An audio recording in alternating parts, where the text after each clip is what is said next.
Πετράκη. Κύριε Πετράκη, καλή σας μέρα. Ορθώς το ονομάσατε Trumponomics. Καλημέρα και σε εσάς. Νομίζω ότι είναι μια νέα αντίληψη του τρόπου με τον οποίο μπορεί να διοικείται μια οικονομία. Το έχουμε μπροστά μας. Μπαίνουμε στο μήνα που θα δούμε τα πρώτα πραγματικά αρνητικά στοιχεία τα οποία τα λέγαμε τόσο καιρό. Δηλαδή θα δούμε την καταναλωτική εμπιστοσύνη να μειώνεται, θα δούμε τις τιμές να ανεβαίνουν. Είναι προφανές ότι θα έρχονταν αυτή τη στιγμή. Μην φανταστείτε βέβαια ότι αυτά θα είναι πολύ μεγάλες κινήσεις οι οποίες θα αλλάξουν άρδιν είτε το πολιτικό σκηνικό στις ΗΠΑ είτε τις παγκόσμιες οικονομικές σχέσεις. Αναμφισβήτητα όμως έχουμε μπει στη δύσκολη περίοδο. Στη δύσκολη περίοδο και για την αμερικανική οικονομία και για την παγκόσμια οικονομία. Να δούμε πρώτα την αμερικανική. Έλεγα και νωρίτερα ότι την ώρα που ο Τραμπ επιμένει και κλιμακώνει τη δασμολογική αυτή έφοδο, ο ΩΣΑ προειδοποιεί ότι το πρώτο και μεγαλύτερο τίμημα θα το πληρώσει η ίδια η αμερικανική οικονομία. Και πέρα από τις προβλέψεις του ΩΣΑ που κατεβάζει κατακόρυφα τον πύχη της ανάπτυξης και ανεβάζει το στόχο για τον πληθωρισμό, είδαμε ήδη την αμερικανική μεταποίηση, εκεί που στοχεύει ο Τραμπ να πετύχει την αναζωογόνηση, να καταγράφει το Μάιο τη χειρότερη επίδοσή της τα τελευταία 16 χρόνια.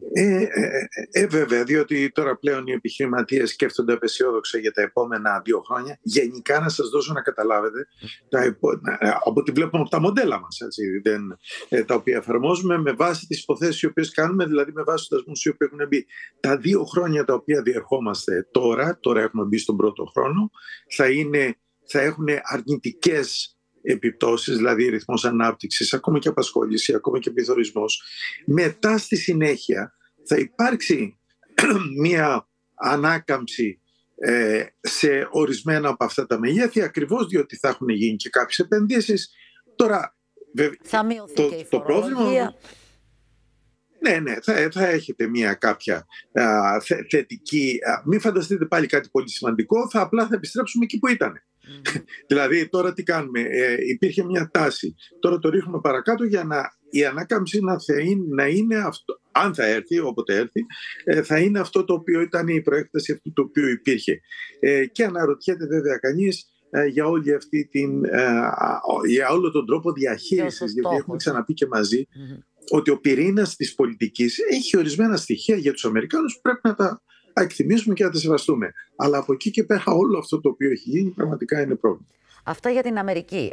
Για την Ευρώπη και τον υπόλοιπο κόσμο τώρα. 50% δασμοί σε χάλιβα και αλουμίνιο είναι πλήγμα. Είναι πολύ μεγάλο ζήτημα για το διεθνές εμπόριο και ειδικά για συγκεκριμένους κλάδους. Βεβαίως. Ιδίως για τις επιχειρήσεις οι οποίες εμπλέκονται, όχι κατά ανάγκη μόνο αυτοκινητοβιομηχανίες, είναι γιατί κάτι αναφέρατε, αλλά είναι οι επιχειρήσεις οι οποίες εξάγουν χάλιβα. Βέβαια, κοιτάξτε, χάλιβας και αλουμίνιο είναι στρατηγικά υλικά τα οποία μπορεί κάποιος να δικαιολογηθεί ότι ξέρεις, εγώ θέλω να προστατεύσω την εγχώρια βιομηχανία μου. Διότι εάν δεν το κάνω, δεν θα μπορώ να έχω πλοία, δεν θα μπορώ να έχω πυράβλους, δεν θα μπορώ το ένα, δεν μπορώ να έχω οικοδομική δραστηριότητα.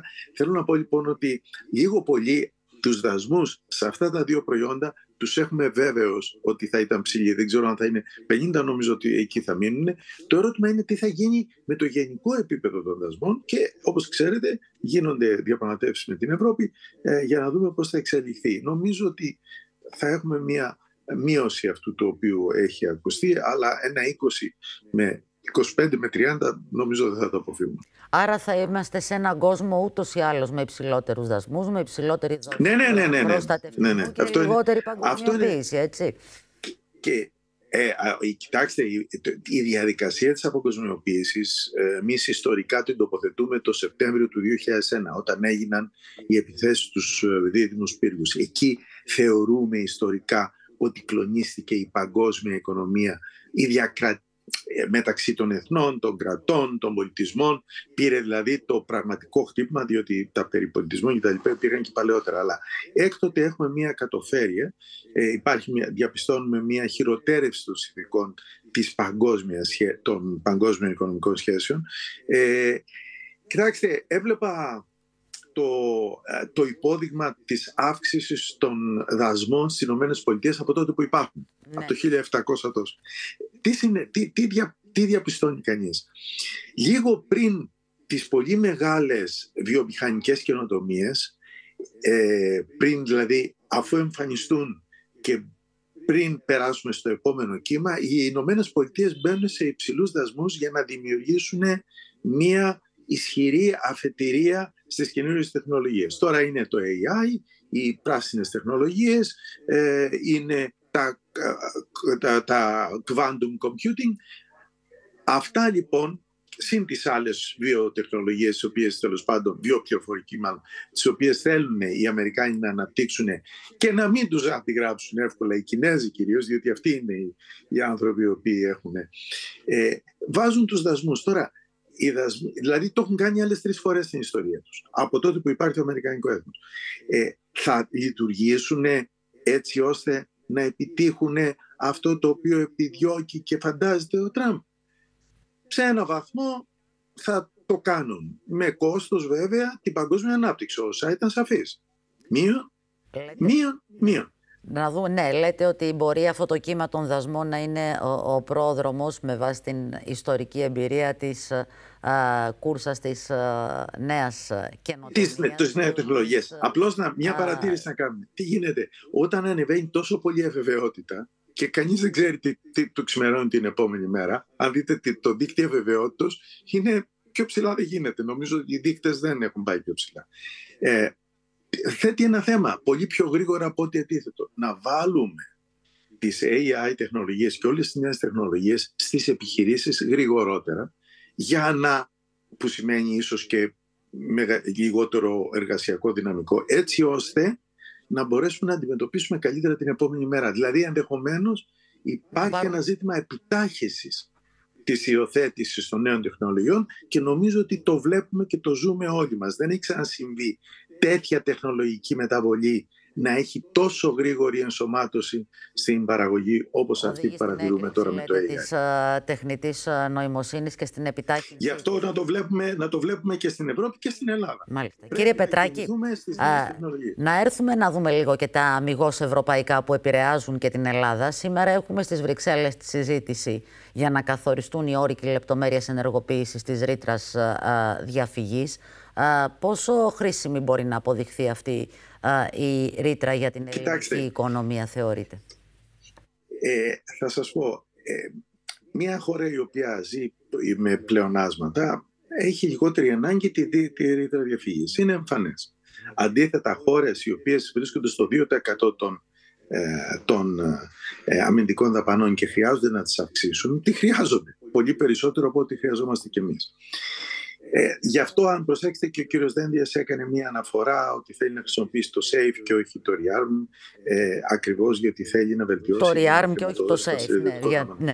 Συγγνώμη, το ReArm και όχι το SAFE. Για να βελτιώσει τη χρηματοδοτική κατάσταση των στρατιωτικών δαπανών. Είναι λοιπόν σημαντικό.